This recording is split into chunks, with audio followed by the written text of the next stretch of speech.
इकाई 9 ममता कहानी। रोहतास दुर्ग के प्रकोष्ठ में बैठी हुई युवती ममता शोण के तीक्ष्ण गंभीर प्रवाह को देख रही थी।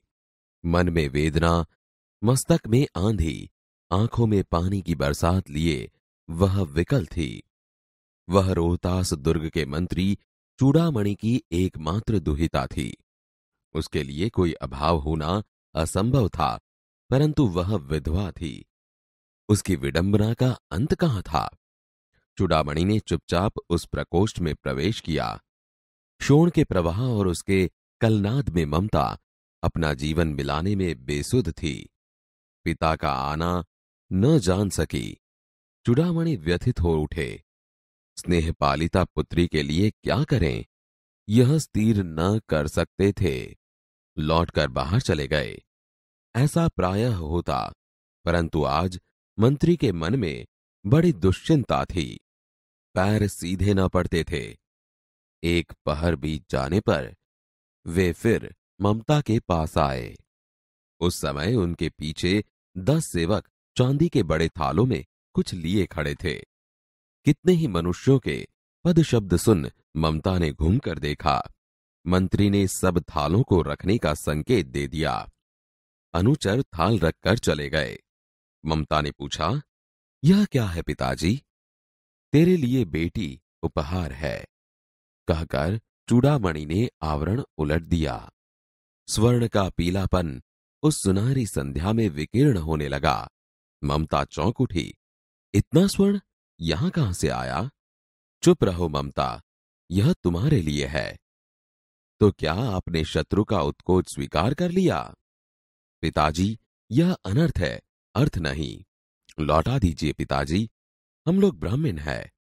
इतना सोना लेकर क्या करेंगे? इस पतोन्मुख प्राचीन सामंत वंश का अंत समीप है बेटी। किसी भी दिन शेरशाह रोहतास दुर्ग पर अधिकार कर सकता है।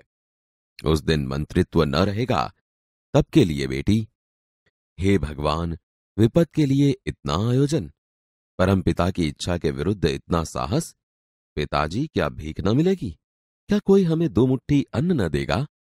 यह असंभव है। फेर दीजिए पिताजी। मैं कांप रही हूं। इसकी चमक आंखों को अंधा बना रही है। मूर्ख है, कहकर चूड़ामणि चले गए।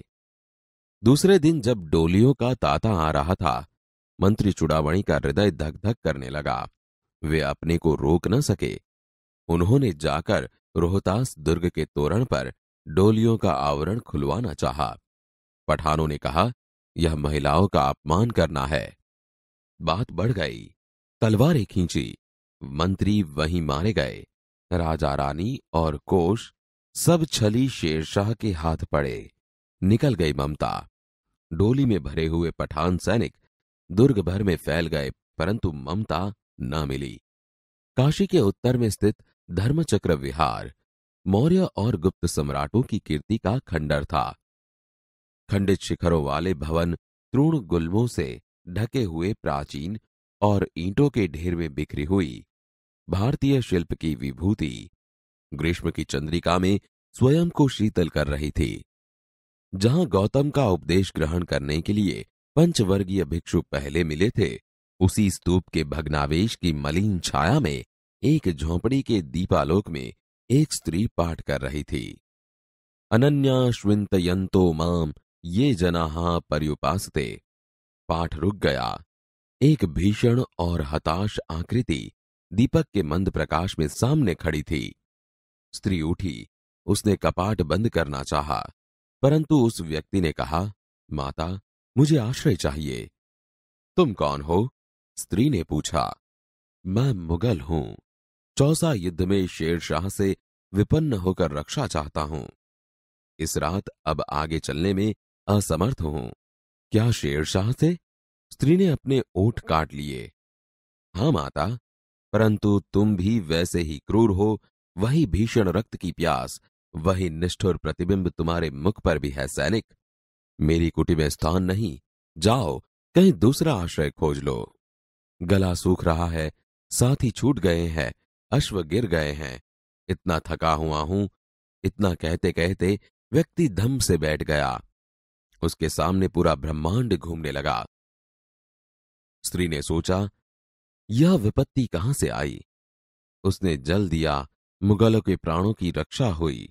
वह सोचने लगी कि ये सब दया के पात्र नहीं, मेरे पिता का वध करने वाले आतताई। घृणा से उसका मन विरक्त हो गया। स्वस्थ होकर मुगल ने कहा, माता, तो फिर मैं यहां से चला जाऊं। स्त्री विचार कर रही थी, मैं ब्राह्मणी हूं, मुझे तो अपना धर्म अतिथि देव के सत्कार का पालन करना चाहिए। परंतु यहां नहीं नहीं, ये सब दया के पात्र नहीं, परंतु यह दया तो नहीं, कर्तव्य करना है। तब मुगल अपनी तलवार टेक कर उठ खड़ा हुआ। ममता ने कहा, क्या आश्चर्य है कि तुम भी छल न करो। ठहरो। छल नहीं, तब नहीं स्त्री, जाता हूं। तैमूर का वंशधर स्त्री से छल करेगा। जाता हूं, भाग्य का खेल है। ममता ने कहा, यहां कौन दुर्ग है, यही झोंपड़ी ना, जो चाहे ले लो, मुझे तो अपना कर्तव्य निभाना पड़ेगा। जाओ भीतर। थके हुए पथिक, तुम चाहे कोई भी हो, मैं तुम्हें आश्रय देती हूं। सब अपना धर्म छोड़ दे तो क्या मैं भी छोड़ दूं। मुगल ने चंद्रमा के मंद प्रकाश में वह महिमामय मुखमंडल देखा। उसने मन ही मन नमस्कार किया। ममता पास की टूटी दीवारों में चली गई। भीतर थके पथिक ने झोंपड़ी में विश्राम किया। प्रभात में खंडहर की संधि से ममता ने देखा, सैकड़ों अश्वारोही उस प्रांत में घूम रहे हैं। वह अपनी मूर्खता पर स्वयं को कोसने लगी। एकाएक झोंपड़ी से निकलकर उस पथिक ने कहा, मिर्जा, मैं यहां हूं। शब्द सुनते ही प्रसन्नता की चित्कार ध्वनि से वह प्रांत गूंज उठा। ममता अधिक भयभीत हुई। पथिक ने कहा, वह स्त्री कहां है, उसे खोज निकालो। ममता छिपने के लिए अधिक सचेष्ट हुई। वह मृगदाव में चली गई। दिन भर उसमें से न निकली। संध्या हो गई। वे लोग जाने लगे। ममता ने सुना, पथिक घोड़े पर सवार होते हुए कह रहा था, मिर्जा, उस स्त्री को मैं कुछ दे न सका। उसका घर बनवा देना, क्योंकि मैंने विपत्ति में यहां विश्राम पाया था। यह स्थान भूलना मत। इसके बाद वे वहां से चले गए। चौसा के मुगल पठान युद्ध को बहुत दिन बीत गए। ममता अब 70 वर्ष की वृद्धा है। एक दिन वह अपनी झोंपड़ी में पड़ी थी। शीतकाल का प्रभाव था। उसका जीर्ण कंकाल खांसी से गूंज रहा था।